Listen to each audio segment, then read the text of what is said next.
Hey folks, Marcus here again from the Ashland Fly Shop. We're back at the Vise, and today we're not going to tie a fly, but we're going to sit down and talk a little bit about the ultra rig concept that came up from Jerry French. I want to explain what it is, why you might use it, why it came about, kind of the pros and cons of the system.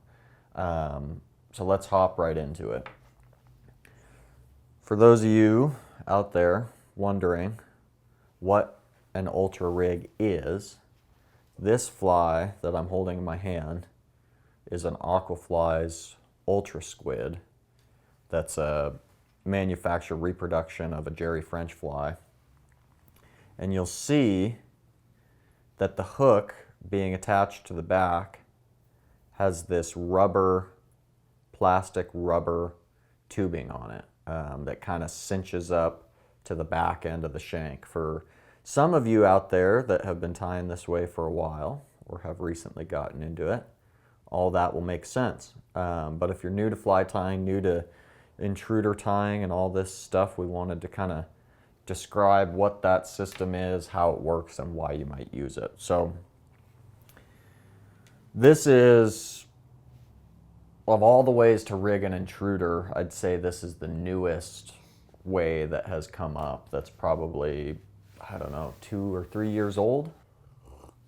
And I haven't fished a fly with wire in it for the last 3 years. And I've switched entirely to the ultra tubing system. I did use limp Fireline for about a season, and then didn't really like not knowing where my hook was in the fly. When I build a fly, that hook is set in proportion to the whole body, and I want it to be in a specific location, and it's just an aesthetic thing, but it's also practical because you want that hook to be in the proper position for the fly. So I've switched to the ultra tubing system almost entirely, and you'll see that on all our videos where I'm tying intruders. I'm pretty much always putting an ultra tube system on the back of there. There's one big downside to the ultra tubing system that wire and backing both have an advantage on, and it's that ability to pop the hook out. You can do it on an ultra tube, but you have to kind of get all the materials out of the way, and you have to slide this tubing all the way over your hook and affix a new hook, and then put the tubing back over the whole system. That's the only way that I know to switch out the hook on these things. And it can be done. You see that hook, you see that tubing sliding over there. It takes more time. That's probably the biggest downside, is it just makes it a little harder to change out the hook. For me personally, and some fly tiers I know, if I'm fishing an intruder and the hook bends out on a snag, I'm just gonna grab a new fly. I've got boxes and boxes of steelhead flies. And if you have 12 steelhead flies on most days, you usually have 11 too many. So it's pretty easy to just grab another fly. So I'm not so worried about the changing out of the hook.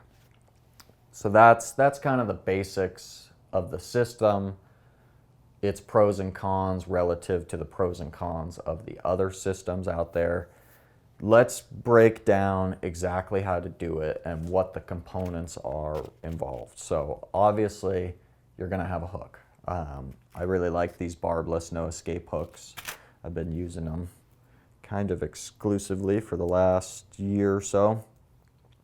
And then you're gonna want tubing, and I get this tubing at the craft store. It's pretty cheap. You can buy a bunch of it. You can buy different colors.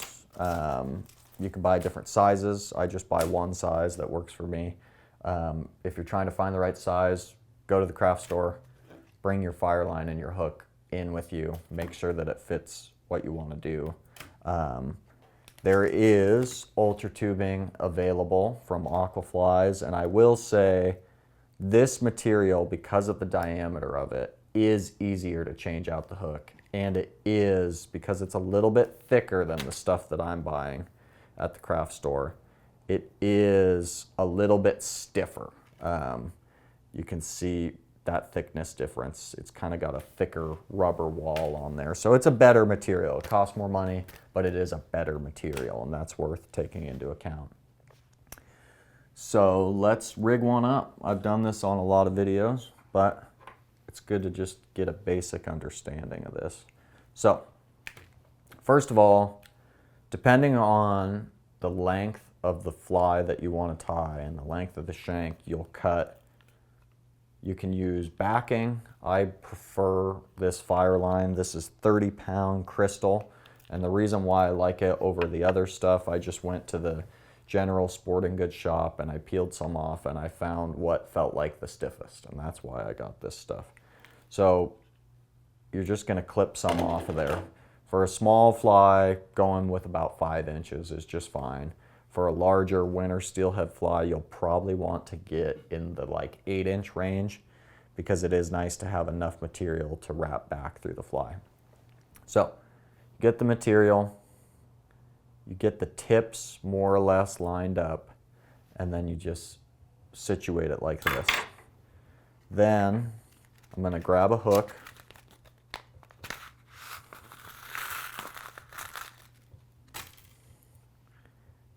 My hook. Because I like most of my hooks to ride with the point going up, then I'll come up through the eye and wrap this material over the bend of the hook. Then I just grab the bend and pull it straight. And you see with this fire line, it's a nice straight connection right here, and then I'm ready to get it kind of set up. So then you're going to grab your tubing. How much tubing you need depends on the length of your fly. If you take a little hot hair here, you can see, less than 1 inch of wire hanging behind the fly. Then you want less than 1 inch of tubing hanging behind the fly. If you want that hook to hang back further, you can do a longer piece of tubing. But for most of my small flies, I'm usually going to be kind of in the 1 inch range. So you cut a section of tubing. You've got your hook rigged up here. You'll take the tips and line them up nice and straight, and then you'll just slide this tubing right over. Gets easier the less amount of coffee you've had in the morning. Okay. And then you just slide that tubing on there. Because this material, the fire line, can get limp at any point, it's really important, if you want this thing to hang straight, if I leave it like this hook will go limp at that connection point right there over time. So to avoid that, I always grab the tubing and this is one of these things. I always find that the tubing is harder to get on and the colder the room that you're in. But just slide it over the eye.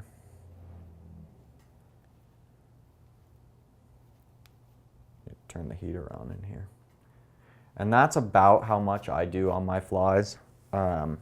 You'll see in the Aquaflies versions, they go a little bit further. And feel free to do that.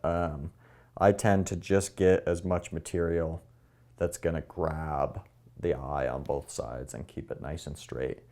So the only other thing to think about with an ultra rig setup is any vise that you're tying into is going to leave a little bit of your shank exposed in the fly. And depending on how strong your vise is, you'll have a shorter or longer piece of shank hanging on the back end of your fly. If you have a relatively weak vise, then it will take a lot of that material on the shank to grab the shank. So the only thing to keep in mind is pay attention to how much of your shank is in your vise when you're tying. And then when you tie this ultra rig on there, just wrap your thread And you want to make sure that when you're tying it on, if I tie it right here and I leave that backing exposed, then the amount of material left on my shank is not enough to suck that tubing up over it. So that's a pretty important part of the ultra rig system, is you want to gauge how tight to make that tubing to the back end of your fly. And usually for me, if I'm tying and I tie all the way to the base of my shank and that tubing is right in there on that connection, that when I'm done with the fly, I'll have just enough room to, if I can get it, to slide the tubing over that point in the fly where the fly is finished. So that's kind of the only thing that you need to think about with where you tie these, is just be conscious of how much of your shank is in the vise so that you can get that connection point to be very seamless. So I'm not going to tie a fly here. We've seen, how I like to tie the strands of the tubing. In general, I like to get through the eye of the fly and bend it all the way back through just for extra strength. But if you just have the room or are doing it where you tie up the shank and bend it 180 and then tie down the shank, that's usually just fine, especially if you put a little bit of super glue on each side. So that's the ultra tubing system, the Ultra Rig by Jerry French. I think it's a really smart idea. I use it on all my shank flies. I think it gets rid of a lot of the problems that we find with wire, and I think it's a little bit more reliable than just having backing hanging off your fly. And that's how I tie all my flies. Thank you very much for tuning in.